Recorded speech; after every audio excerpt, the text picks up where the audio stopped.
আসসালামু আলাইকুম। আশা করি সবাই ভালো আছেন। আমরা আজকে কথা বলবো কর্মঘণ্টা নিয়ে। একটা স্থায়ী স্টাফের আসলে সে কতক্ষণ কাজ করবে এ ব্যাপারেও কিন্তু লেবার লতে স্পষ্টভাবে বলা আছে।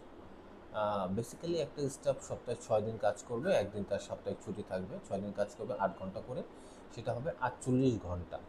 এবং এই ৪৮ ঘন্টা মানে হলো ডেইলি ৮ ঘন্টা। এই ৮ ঘন্টার মধ্যে কিন্তু তার বিরতি মানে হলো তার লাঞ্চে কোনো বিরতি থাকবে না, সে ৮ ঘন্টা কাজ করবে।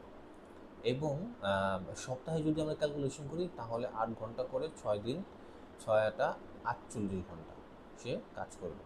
এবং সে সর্বোচ্চ ওভারটাইম সহ ৬০ ঘন্টা কাজ করতে পারবে, মানে ১০ ঘন্টা ইন্টু ৬, ৬০ ঘন্টা সে সর্বোচ্চ কাজ করতে পারবে। কিন্তু আরেকটা ব্যাপার অবশ্যই খেয়াল রাখতে হবে যে বছরে সপ্তাহে গড় ৫৬ ঘন্টার বেশি হবে না। বছরে সপ্তাহে গড় ৫৬ ঘন্টার বেশি হবে না। Thank you.